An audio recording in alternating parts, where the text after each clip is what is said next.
నేను పోటీ చేసినప్పుడు అది ముస్లిమ్స్ ఓట్లు వేస్తారా, క్రిస్టియన్స్ ఓట్లు వేస్తారా, ఇట్లా గుర్తు పోలేదు కదా అనుకున్నారు. బ్రహ్మాండమైన 18,000 ఓట్ల మెజార్టీతో గెలిపించారు. ముస్లిమ్స్ వార్డు, క్రిస్టియన్ వార్డులోనే ఎక్కువ వచ్చినాయి ఓట్లు. అంటే ప్రజలు అనుకున్నప్పుడు ఒక తీరు మార్చాలనుకున్నప్పుడు ముఖ్యంగా రైతులు కూడా రియాక్ట్ అయినారు. ల్యాండ్ టైటిలింగ్ యాక్టు అతనికి సమాధి కట్టడానికి ఉపయోగపడింది. ఉద్యోగస్తులు ప్రతి చోట వాళ్ళ యొక్క పోస్టల్ బ్యాలెట్ బ్రహ్మాండంగా ఇండియా కూటమికి వచ్చినాయి.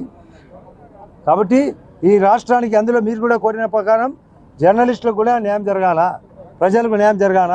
ఇక్కడ స్టీల్ ఫ్యాక్టరీ రావాలా, క్లస్టర్ ఇక్కడ ఉండే కొప్పర్తి క్లస్టర్ కూడా క్లియర్ కావాలా, నేషనల్ హైవే రావాలా. ఆ ఇండ్లు పూర్తిగా అయిపోయే పరిస్థితిలో ఉన్న వాటిని వెంబడే ఇప్పించే ఏర్పాటు అంటే టిడ్కో హౌస్ ఇవ్వాలా, బ్యాలెన్స్ హౌస్ కట్టియాలా. అసలు కరువు వచ్చినా కూడా కరువు పట్టించుకోలే, రైతుల సమస్య పట్టించుకోలే, చేనేత సమస్య పట్టించుకోలే.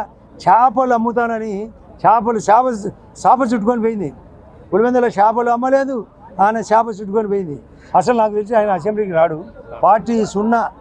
ఎందుకంటే పారిపోతాడు. మేము అడుగుతాం అధ్యక్ష ఏదేదో చెప్పినాడు కదా మాకు కొంచెం వివరం చెప్పని అడుగుతానే ఆయన 2 రోజులకు పారిపోయే రకం.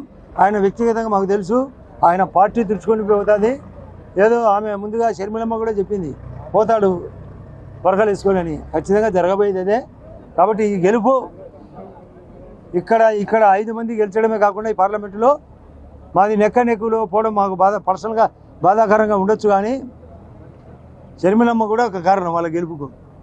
ఏదేమైనా ఈ రాష్ట్రానికి దరిద్రమైంది. మంచి రోజులు వస్తున్నాయి, జిల్లాకు మంచి రోజులు వస్తున్నాయి.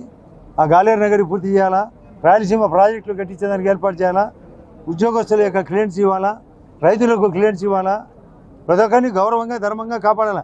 మేము తప్పు చేసినా కూడా ఇదే పరిస్థితి. ప్రజలు మేము తప్పు చేయకుండా మేము పద్ధతిగా ఉంటామని మీ ద్వారా ప్రజలు కూడా తెలియజేస్తున్నాం. ప్రతి ఒక్కటి ఇప్పుడే కలెక్టర్ గారికి చెప్పిన, సార్ మీరు కరువు వచ్చినా కూడా నీళ్లు సరిగా సప్లై చేయలేకున్నారని. మేము వెంటనే వారం రోజుల్లో మా కాన్స్టిట్యూన్సీలో ఎక్కడ నీళ్లు ఫస్ట్ వెతికి చేయాల్సిన పని అది.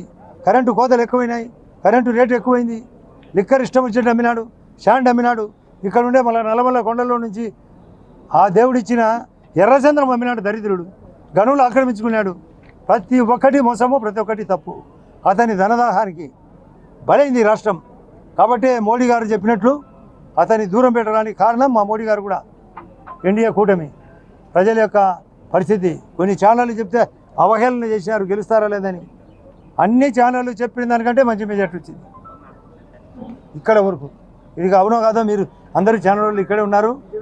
అంచనాకు మించి జరిగింది, అంచనాకు మించి మేము మంచి చేస్తాం, అంచనాకు మించి అభివృద్ధి చేస్తాం. మేము నేను బీజేపీ పార్టీలో ఉండడం వలన అటు సెంట్రల్కు స్టేట్కు అనుసంధానంగా ఉండి ఈ జిల్లాని ఈ రాష్ట్రాన్ని కాపాడాల్సిన అవసరం ఎంతందని మీ ద్వారా మా ప్రజలకు అందరికీ తెలియజేస్తున్నా. అందరికీ నమస్కారం. వివేక హత్య కేసు విషయంలో ఇప్పుడు నాన్పుడి ద్వారా అవలంబిస్తున్నారు కదా మీ పార్టీ, అంటే మీ కూటమి అధికారంలోకి వచ్చింది. ఈ నేపథ్యంలో వివేక హత్య కేసులు ఏమన్నా తిరగదూడే అవకాశాలు ఏమైనా ఉన్నాయి? అసలు స్పీడప్ చేస్తాం. నేను ఇంతకుముందు చెప్పిన ఫస్ట్ పార్ట్ 90% అయింది. ఆ 10% పార్ట్ అవినాష్ రెడ్డి కూడా లోపలికి పోతాడు. అంతేకాకుండా వెనకాల ఉంది ఆది దంపతుల జంట, వాళ్ళ యొక్క పాత్ర కూడా ఉంది, వాళ్ళది కూడా బయటికి తీస్తాం. ఆది దంపతులు ఎవరో తెల్లా, ఈ రాష్ట్రానికి పట్టిన దరిద్ర దేవతలు ఇద్దరు. ఆమె భారతీ భర్త జగన్ రెడ్డి. ఆయన జగన్ రెడ్డి కాదు, భారతీ భర్తగా గుర్తింపు పొందినాడు. ఇక్కడ భారతీయ రాజ్యాంగాన్ని ఆమోదించినాడు. అందరూ రాజారెడ్డి రాజ్యాంగం అంటారు. రాజారెడ్డి పాపం అంత రాజ్యాంగం కాదు, భారతీయ రాజ్యాంగం